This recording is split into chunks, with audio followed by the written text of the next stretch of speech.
I finally saw Lincoln. Yeah? It was 2.5 hours of looking at a walking, talking penny.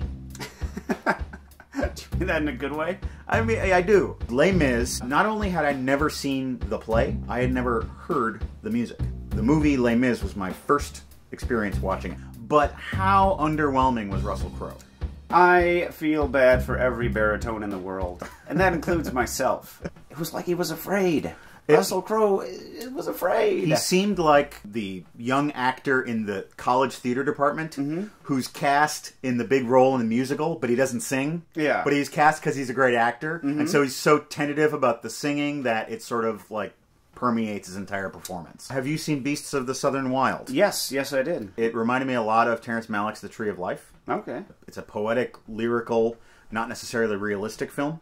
It was so kind of beyond my experience that I couldn't really connect with it. It is something entirely new. The weird thing is that the night before, I saw Eraserhead for the very first time. So, Beasts of the Southern Wild seemed like the most normal movie in the world to me. Right. It's like, oh yes, people having conversations, and it's going towards some sort of ending. Must have been quite a weekend for you. I've got a bunch of movies that I've never seen before. You don't know what they are. Every episode, I'm going to spring one on you. We'll watch it and talk about it. Welcome to the basement. Craig, last month we watched Love Story. Yes, we did. Starring Ryan O'Neal. It was a tender, sensitive movie. But tonight, we are done with that. Tonight's movie isn't tender or sensitive at all. Tonight's movie is tough. If tonight's movie had a fist, it would use it to punch you in the face. Forever. Okay. It also stars Ryan O'Neal. Are you gonna dance? You better not even think about it. Oh my because God, no. Tough guys don't dance. Matt, no! What are you doing? I thought for sure that the sting of O'Neal would be salved over by Blue Velvet era Rossellini. I've done something with my jaw when I realized what you were doing. Released in 1987, Tough Guys Don't Dance was written and directed by Pulitzer Prize-winning author Norman Mailer, who also starred in the infamous trailer for the film. The script for TGDD was revised by Chinatown scribe Robert Towne. Critics were unkind to the film. Hal Hinson of the Washington Post wrote, "At times you laugh raucously at what's up on the screen. At others, you stare dumbly in stunned amazement." Yeah, okay. Why are you so nervous right now? I don't know. I just got a bad feeling about this, Matt. For your gift, I have put it in a box, and I'm giving it to you right now. All right. It's... That, my friend, is a chunk of lava rock. Ooh. Spewed up, molten from the earth, hardened to an almost unbreakable hardness. That rock is tough. And also, it can't dance. It won't dance. It don't dance. All right, you mugs. Come on over with us to the old leather couch and sit down and shut up and watch Tough Guys Don't Dance. That's right.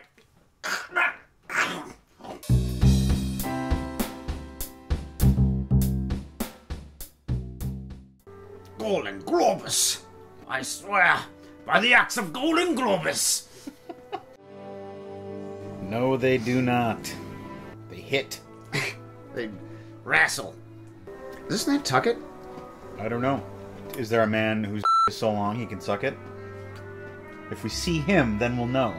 Tim Madden wakes up to find Lawrence Tierney in his kitchen. He proceeds to tell Dougie, who I think is his father, it's never really made clear, of the rough times he's been having. I'm ready. Come on, level with me. Give me back my book. The past 5 days have been bad for Tim.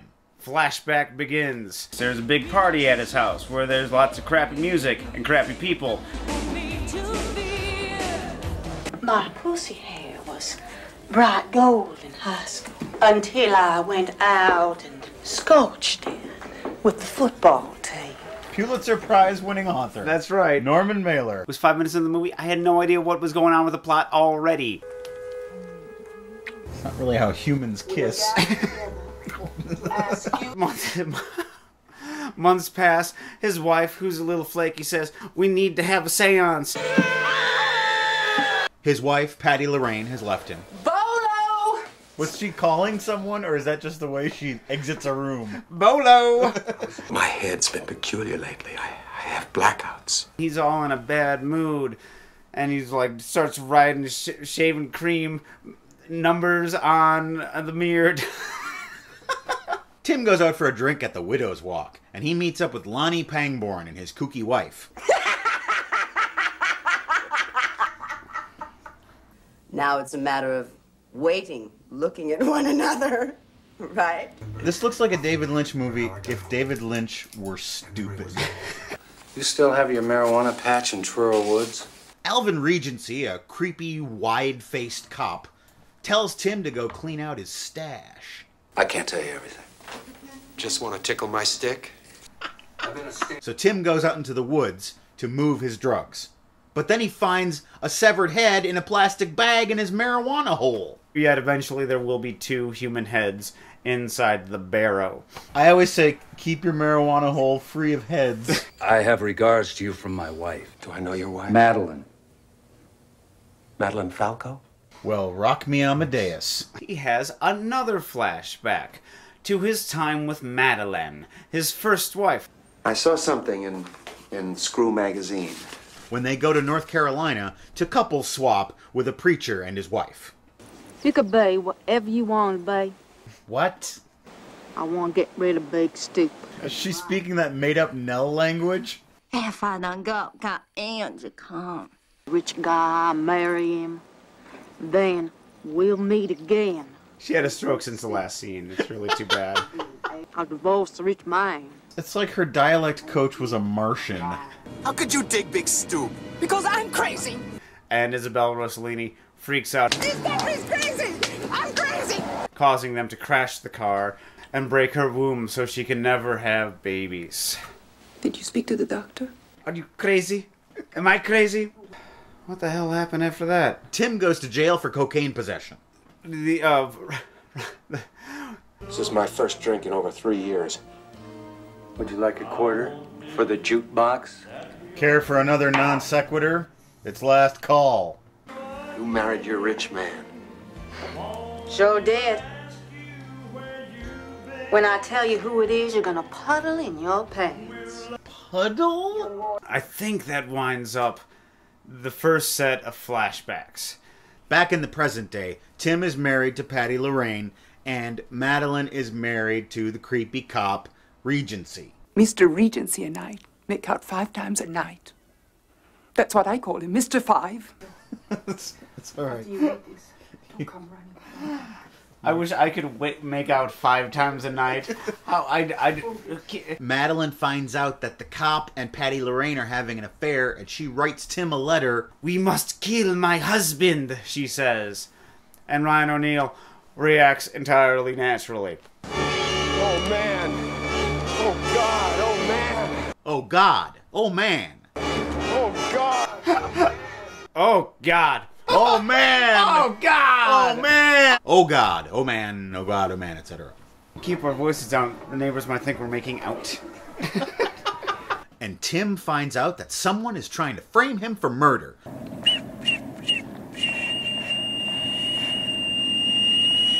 Let's have a drink. What? He doesn't even drink like a person. People don't interact with objects that way. Why does he have a dog now? Suddenly, Tim has a dog, and he gets in a scuffle with some thugs. Come here, boy.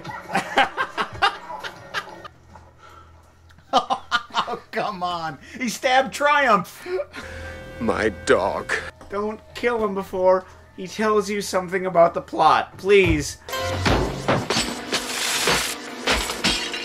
There, that's a dog's worth of damage. Get out of your house as fast as you can. Norman Mailer's on his way. He's got rewrites. Patty Lorraine is also involved with Wardley Meeks III, the most foppish Southern gentleman you ever did see. I am so wrong for this kind of imbroglio. They're taking $2 million of Wardley's money and trying to turn it into $10 million of cocaine profit. Patty Lorraine and Regency, the crooked cop, are trying to swindle Wardley. Oh, we're gonna Zoom, Patty Lorraine. You and me, we are on a Zoom. Type. On a Zoom. That's a phrase, isn't it? One potato a man eats. One potato a man each. Let's see. Hello, Pulitzer. How you doing? There is no cocaine. Alvin, where's the cocaine? Shut your mouth. I'm just talking about cocaine. Well, we can dig it. It's a complicated plot, but no one understands it on Earth. Jessica is dismembered. Patty Lorraine is off on some kind of toot. And I am about to go into business with you two unspeakable sleazos. Type. Unspeakable. I don't even need to ask. I'm just going to write it. Wardley finds out about the plot. Get your ass off my pillow. To steal his money, he shoots Patty Lorraine.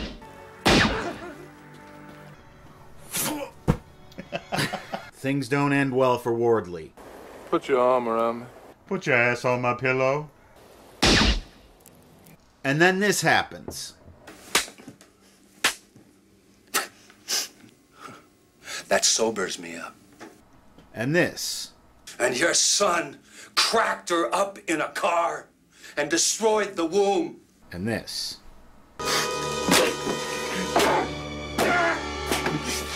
And this. I didn't think bad acting could kill a person or give him a stroke. 16 times in a night. You got no womb! What you're seeing here is real shame in these two faces right now. It's enforced method acting right there. Why are we here? I found it. I found the perfect bad haircut.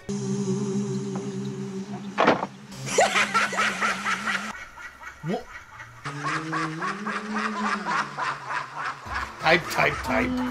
The end. Mailer, you've outdone yourself again. You're on a Zoom, kid. I'm gonna have a shot of rye whiskey and some morphine. Time to go to bed. Good night. Merry Christmas. Mailer, out.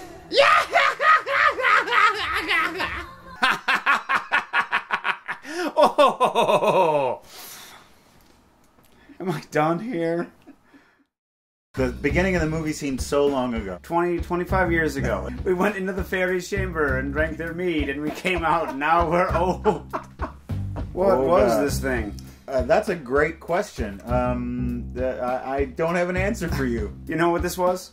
What? It was The Room. People keep asking us to watch The Room. This is the closest thing we've had to it so far. There is a certain point where a bad movie gets so bad that it goes through the wormhole and comes back out as high art. 20 seconds cannot go by without something insane happening. And stupid and poorly executed. But you combine all three of those things and it becomes genius. And add to it ego. Toss on top. Yeah, it's a perfect storm of shit. What do you think Norman Mailer was trying to accomplish here? Well, what is the movie that he wanted to make? Well, is this the movie he wanted to make? He wanted to make a film noir. Femme fatales, a mystery to be solved. Do you think he wanted to make a very confusingly non-linear story? No. Or do you think that just happened? It just happened. Okay. But if you look at film noir, if you look at The Big Sleep, that's a very confusing story. Yeah. Do you think he intended to create some kind of new hip language because of all of the strange things he had his characters saying? Just want to tickle my stick? I like your homegrown, puts feathers on my ass. You and Patty Lorraine are rolling around in the same honey jar. Carnal, licky, sucky heaven. I may be a physical coward, but I will assert that I have death guts. You and I are special Looney Tunes. Mr. Regency and I make out 5 times a night. One potato a man eats. Get your ass off my pillow. Or do you think he's just very out of touch with modern vernacular? Just writing poorly. The acting in this movie just hits new heights of terrible acting. Yeah. The most striking thing about it is people just not doing anything that resembles normal human behavior. Everyone acts like Darling. they've never heard of what an actor was. We have 2 fine boys. I didn't know that us. You can't do anything without acting wrong. Us. He can't show a picture of his family and say one word without looking like an idiot. And I could watch this movie 1,000 times and there would still be new things. Is that what Mailer was intending? I don't know what he was trying to do. The trailer certainly was inspired. I think that's probably the best possible way to promote this film. One of the worst ever. My grandmother could do better. Roasting himself, really, but also sort of saying you to his audience. Yeah. Like, you know, you think this is a bad movie, you don't know shit about anything. And I would casually tosses that card aside when he doesn't like it. Whoever wrote this has never read a good book. That's a class move right there. Do you think the character of Doug, played by Lawrence Tierney, was he supposed to be Norman Mailer? Oh, he puts that hat on. Yeah, I think he's definitely the author surrogate. A little ham-handed, but, I mean, you know, calling something ham-handed in this movie is like saying, that's a thing. I just thought I'd make things as ridiculous as possible. The pinnacle of Ryan O'Neal's performance, of course, the oh God, oh man, oh God, oh man. What we don't understand with bad acting a lot of the time, it's the directors who make the bad acting. Sure. As much as I get down on Ryan O'Neal, I cannot hold that moment against him. Because no one could have pulled that off. Oh my, I am amazed I survived this. I loved it. You loved it? I really did. It gave me the Putney Swope panic for a while there. You're trying to keep track of all these loose threads, and you start to think that it's never going to happen. Once you stop trying to do that, then you can just sit back and enjoy the movie and just kind of let it wash over you. Boy, Tough Guys Don't Dance. Tough movie to watch. Now I'm going to tickle my stick. Before we get to customer comments, I just want to say that I'm in the brand new Jason's Voices podcast, currently in episodes 3 and 5. So go check those out, jasonsvoices.com or iTunes. I'm also, again, on the Realm of Possibility. Karen Miller, Tony Trout, they are a couple. They talk about topics, and I'm in episode number 18. Growingshows.com or iTunes. I'm just sitting around the house doing nothing. And go check out WelcomeToTheBasementShow.com. Our Hall of Fame section is finally completed. Make a donation to the show. No donation is too small. Our current donators, we'd like to thank Roland, Lucas, Travis, Derek, Mike, Robert, Kevin, and Matt. Thanks, guys. Thank you. Customer comments, we have several about Craig. Jan Templar, Craig is such an elegant man. I'll just have some of this wine. Glass is broken. Emily Brinkmeyer, I'm a little in love with Craig. Really? Mm-hmm. And Anna Donner Pond says, Craig is handsome, but always looks ill, almost consumptive. I am the heroine of a 19th century French novel. One of our fans, Daniel Spees, and his daughter are watching all of the movies that we've watched on the show. Really? Yeah. So far, they've watched Unfaithfully Yours, Putney Swope, Nanook of the North, and Fitzcarraldo. Good job, guys. Keep us posted. Now it's time for Seen It. Seen It. That sobers me up. The theme is Tough Guys. Movies that feature male toughness. Because you're not getting it here. Between us two. No, certainly not. Adnan Dashing Qureshi. I would recommend The Wrestler, but I'm sure you've seen it. I have. I've not seen it because Really? it's really hard when you're at the video store to be like, you know what I'm in the mood for tonight? The Wrestler. I don't think it's a great movie. It seems to be a movie that only exists so Mickey Rourke can give a great performance. Like, the movie that surrounds him seems pretty flimsy. But that's worth it right there. Mickey Rourke coming back from the grave. Shadden 489. You should see Falling Down. Seen it? Not seen it. Why don't you get up and watch some movies? I've been watching movies constantly. I don't remember much about Falling Down. I remember he's angry. And he beats up a lot of people. Ultimate Moron. Have you seen Bubba Hotep? To me, it's the best film of all time. Seen it? Seen it. I have seen that. How often do you get to see Ossie Davis being goofy? I was told it was the funniest movie of all time. And when I saw it, I thought it was profoundly sad. About, meditation on aging, two men who abandon their children. Trekkie 626, you blokes should watch My Cousin Vinny. All right, governor. Oh, yeah, I've seen the movie about the barrister. What did you think about My Cousin Vinny? I saw it for the first time just last year. Good comedy, not solid all the way through. It's counted as one of the most realistic law movies of all time. What do you mean? It's shown in law classes. The courtroom scenes, as crazy as they are, hew very close to how it would actually be for a lawyer in that situation. Yes. 2 Utes. Muhammad Egypt. How about the Warriors? Warriors, come out and play. Warriors, come out and play. Can you dig it? Seen it? Can you seen it? Can you seen it? Boy, when I was a kid, just all those gangs with all their crazy costumes, it was just so great. Lord of the James Clan. I saw 5 minutes of Watchmen, and I didn't like it anymore. Seen it. Seen it. Now, I have to be careful here, because I could talk about Watchmen for about an hour. I read the book religiously in high school, and it blew my mind. It changed the way I thought about comic books and superheroes and storytelling and writing and etc.